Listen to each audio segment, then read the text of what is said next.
আসসালামু আলাইকুম। যে কোনো ফোনের চার্জিং পিন ওকে, কিন্তু চার্জিং পিন ঠিক থাকার পরে মোবাইল চার্জ হইতেছে না। আজকের এই ভিডিওটা দেখলে আপনারা খুব easily step by step charging সমস্যা সমাধান করতে পারবেন। আমার হাতে আপনার যে ফোনটি দেখতেছেন, ফোনটির মডেল হচ্ছে স্যামসাং J6। ফোনটিতে সমস্যা হচ্ছে যে চার্জিং সমস্যা, টোটালি কোনোভাবে চার্জ হইতেছে না। তো আমি অন্য একটা মোবাইলে চার্জারটা দিয়ে চেক করলাম, আপনারা দেখতে পারলেন যে আমাদের চার্জারটা ওকে আছে। এখন আমি আমার এই মোবাইলটা, যে মোবাইলের সমস্যা, ওই মোবাইলে চেক করতেছি, কিন্তু কোনো চার্জিং পার্সেন্ট শো করতেছে না, প্লাস চার্জ যে হয় চার্জের কোনো সিগন্যাল শো করতেছে না। তো যেহেতু এটা চার্জিং সমস্যা, সর্বপ্রথম আমি মাদারবোর্ডটা আলাদা করে নিলাম।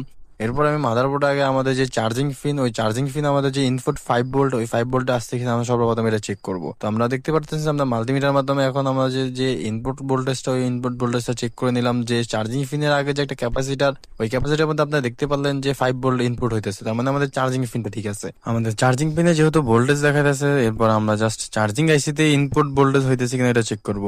আমরা এখন চেক করবো যে আমাদের চার্জিং এসির মধ্যে কোনো ভোল্টেজ ইনপুট হইতেছে কিনা। আপনি দেখতে পারলেন যে আমি মিটারের মাধ্যমে ইনপুট লাইনগুলো চেক করলাম, যে ইনপুট লাইনে যে ক্যাপাসিটার, ওই ক্যাপাসিটার চেক করলাম যে কোনো প্রকার ভোল্টেজ আমাদের চার্জিং এসিতে ইনপুট হইতেছে না। এখন আমরা ডায়োগ্রামের মাধ্যমে দেখবো যে আমাদের যে চার্জিং যে ভোল্টেজটা, এই যে আমাদের যে চার্জিং যে বিভার্সের যে লাইনটা, এই লাইনটা এই ওভিপি আইসি হয়ে ওভার ভোল্টেজ প্রোটেকশন আইসি হয়ে তারপর আমাদের চার্জিং আইসিতে ভোল্টেজটা ইনপুট হয়। তো যেহেতু আমাদের চার্জিং আইসিতে কোনো ভোল্টেজ ইনপুট হইতেছে না, তাহলে আমাদের চার্জিং পিন থেকে চার্জিং আইসির মধ্যে যে কানেকশন, ওই কানেকশনে কোনো সমস্যা, সেই জন্য আমাদের চার্জিং আইসিতে ভোল্টেজটা পৌঁছাইতেছে না।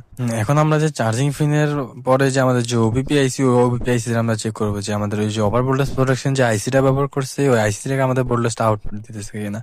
এখন আমি চার্জারের কেবলটা লাগাই নিলাম। এরপরে মিটারের মাধ্যমে আপনারা দেখতে পারলেন যে আমাদের যে চার্জিং ওবিপি আইসি, ওই ওবিপি আইসির আগে আপনাদের যে 5 ভোল্ট, ওই 5 ভোল্টটা দেখাইতেছে। এরপর যে ওবিপি আইসি আউটপুট দিতেছে, ওইখানে কোনো আউটপুট দিতেছে না। তার মানে আমাদের যে ওবিপি ওভার ভোল্টেজ প্রোটেকশন যে আইসিটা ব্যবহার করছে, আমাদের ওই ওভার ভোল্টেজ প্রোটেকশন আইসিটা নষ্ট হয়ে গেছে।